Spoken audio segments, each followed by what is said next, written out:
Keep hair neat and clean. जी हाँ, हमें अपने बालों को नीट और क्लीन रखना चाहिए, बहुत ज़्यादा ज़रूरी है। आपको टाइम टू टाइम जो अपने हेयर्स हैं उनको ट्रिम करते रहना चाहिए। और जब भी आप एंटर करें किचन में तो हमेशा शेफ कैप या फिर हेयर नेट जो होता है उसको पहन के ही, उसको वेयर करके ही एंटर करें किचन में। ये ज़रूरी यही नहीं है कि भाई आपको, अगर आपको खाने बनाना है, शेफ़ ही हो खाली, तो ही आपको जो शेफ कैप है या हेयर नेट है तो पहनना नहीं। नहीं, अगर आप किचन स्टाफ भी हो या फिर आप वेटर भी हो, आप सर्वर भी हो और आपको किचन में किसी काम से जाना है, ठीक है, तो आपको हेयर नेट पहनना बहुत ज़्यादा ज़रूरी होता है। और ये खाली यार खाली कस्टमर के लिए नहीं, अपने पर्सनल हाइजीन के लिए भी। जैसे मैंने आपको पहले बताया था, अगर आप अपने पर्सनल हाइजीन पे ध्यान रखोगे, प्रॉपर ग्रूम व्रूम करके रहोगे, है ना, प्रॉपर सारी चीज़ें क्लीन रहेंगी, क्लोथ्स अच्छे पहनोगे आप, तो आप में एक अलग सा ही एटीट्यूड आएगा, आपकी नेचर भी एकदम अलग ही हो जाएगी, एक एटीट्यूड अलग हो जाएगा आपका। और अगर आप रखना ही चाहते हो अपने लंबे बाल कि भाई नहीं भाई मेरे को नहीं कटवाने, मैं तो थोड़े लंबे बाल रखूँगा अच्छा डिज़ाइन बना के, तो आपको प्रॉपर भाई शेफ कैप पहन के रखनी है और हेयर नेट पहन के रखना है। और ध्यान रखना है कि आपका बाल बिल्कुल भी खाने में ना जा पाए। और मैं तो यही कहूँगा वैसे कि आप अपने जो बाल हैं उसको मीडियम साइज के करवा के रखें ट्रिम, ज़्यादा बड़े ना हो, क्योंकि जितने ज़्यादा बड़े बाल होते हैं, जैसे आप सभी को पता है, उतने ज़्यादा झड़ते हैं और उससे क्या होगा, फिर हमारे फूड में चले जाता है बाल और हमारे कस्टमर को, हमारे फूड को फिजिकल हैजार्ड हो सकता है।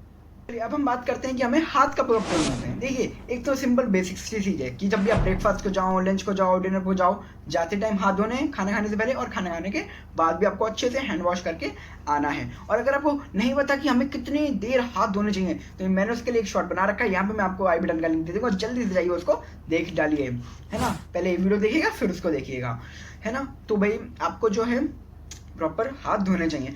अब भाई आजकल इंटरनेट पे मैंने बहुत सारी वीडियोस देखी हैं और आपने भी देखी होंगी कि भाई जो है वो शेफ बहुत गंदे तरीके से काम करते हैं। लाइक सपोज वॉशरूम जाते हैं और वहाँ से हाथ धो के ही नहीं आते, कुछ तो मन से ऐसा करते हैं और कुछ इसलिए हो जाता है गलती से हमसे कभी कभार, क्योंकि भाई हम बहुत ज़्यादा रश होता है किचन में और टाइम नहीं होता, तो हमको बहुत ज़्यादा कम टाइम मिलता है वॉशरूम जाने का और वॉशरूम से आने का। तो हम जैसे वॉशरूम जाते हैं तो हम जल्दबाजी में बहुत ज़्यादा भूल जाते हैं हाथ धोना ही। तो आपको ये चीज़ें बिल्कुल भी नहीं करनी है।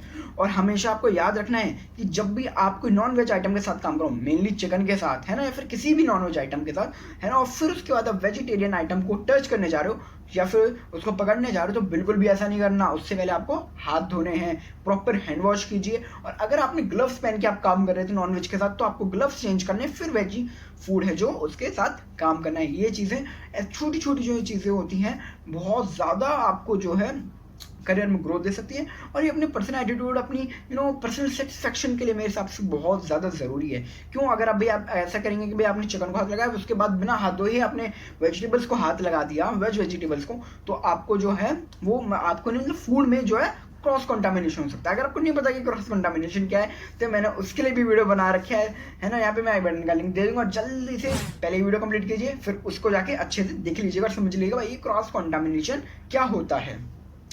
और देखिए, मैंने सबके बारे में आपके लिए वीडियो बना रखी है भाई, सारी जो मैं टर्म्स यहाँ पे यूज़ कर रहा हूँ पूरी वीडियो में अपनी, इतने 2 पार्ट्स में वीडियो आने वाली है मेरी, 2 पार्ट्स में, जी हाँ। और इतने में इसमें सारी टर्म्स यूज़ करने वाला हूँ, तो सभी टर्म्स जो हैं मैंने आपके बारे में, सभी टर्म्स के बारे में जो वीडियो बना रखी है सब, temperature management and food safety, personal hygiene and आपका जो क्रॉस कंटामिनेशन मैंने अभी बोला है ना, ये चीज़ें। और आप हमेशा याद रखें, कभी भी आप जब ब्राउन चॉपिंग बोर्ड से ग्रीन चॉपिंग बोर्ड पे काम करने के लिए जाएं, तो आपको हैंड वॉश करने हैं अच्छे से, है ना। और अब आप पूछेंगे भाई यार ये brown chopping board, green chopping board क्या है, इनका यूज़ क्या होता है यार जान भाई, मम्मी तो पता ही नहीं है। उसका भी मैंने शॉर्ट बनाया हुआ है, सब चीज़ें आपके लिए डाल रखी हैं, लेकिन आप लोग प्यार ही नहीं दिखाते हो, क्या करें यार, है ना।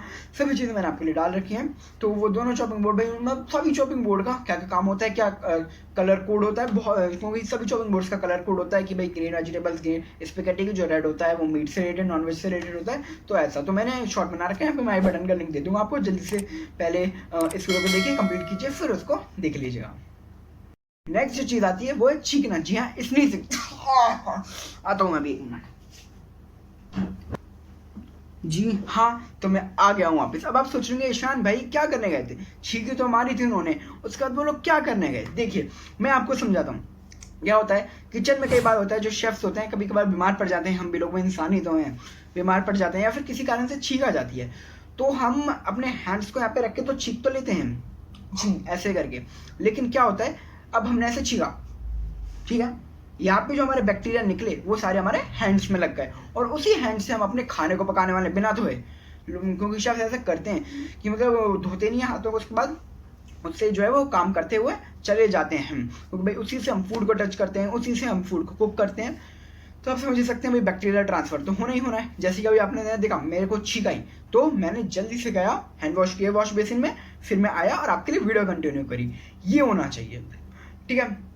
क्यों भाई? क्योंकि देखो जो मेरे एक बहुत बड़े शेफ़ हैं, उनकी एक बात मैंने सुनी थी। वो कहते हैं कि जो हमारे हैंड्स होते हैं ना, वो सबसे जो है अच्छा व्हीकल होते हैं। किस चीज़ के लिए? सबसे अच्छा व्हीकल होते हैं हमारे हैंड्स बैक्टीरिया को ट्रांसफ़र करने के लिए। जैसे भाई हमको किसी शॉप पे जाना है, XYZ शॉप है, तो हमने अपनी कार उठाई और हम वहाँ पे शॉप पे गए। तो यहाँ पे व्हीकल क्या बना? हमारी कार, जिसने हमें हमारे घर से लेके उस शॉप तक पहुँचाया जहाँ पे हमको काम था। तो वैसे ही जो है हमारे हैंड्स जो हैं वो बेस्ट व्हीकल होते हैं बैक्टीरिया को ट्रांसफ़र करने के लिए किचन में। किचन में क्या, हर जगह यार, है ना। सपोज मैंने बैक्टीरिया पे कहीं पे हाथ लगा दिया, जैसे टेबल है, मैंने इस पे हाथ लगाया, ये भाई कुछ बैक्टीरिया तो होंगे, इस पे टेस्ट तो होगी, और उसी से फिर मैंने खाना खा लिया, तो बैक्टीरिया मेरे पेट के अंदर ट्रांसफर कर गया, तो मेरे को फिर डिजीज हो सकती है। तो इसे हम कहते हैं खाने से पहले, खाने के बाद हाथ धोने चाहिए। अब किचन में क्या हो सकता है भाई? किचन में हमने कहीं भी सपोज में हमारे हाथ गंदे हो गए, तो उससे क्या होगा, फिर बैक्टीरिया जो है हमारे फूड में ट्रांसफर हो जाएंगे, जिससे हमारे कस्टमर को फूड बॉर्न डिजीज हो सकती है। इसलिए हमें जब भी हम स्नीज करें, जब भी हम छींकें, तो उसके बाद हमको पहले अपने हाथ धो के आने, फिर हमको फूड को कंटिन्यू करना है। और ये चीज़ तो हमें अपने घर में भी अप्लाई करनी चाहिए यार।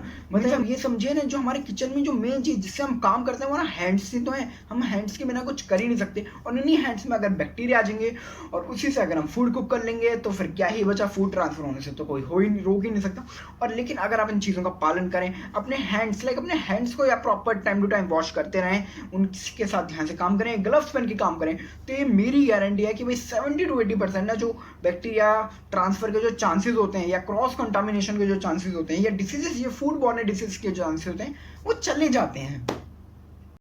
तो ये है इस वीडियो का पार्ट 2। आई होप आपको ये वाला पार्ट पिछली पार्ट से भी बहुत ज़्यादा पसंद आने वाला है। इसमें मैंने आपको और अच्छी डिटेलिंग में समझाया है और भी ज़्यादा नॉलेज देने की कोशिश करी है। चलिए तो बिना किसी देरी के शुरू करते हैं।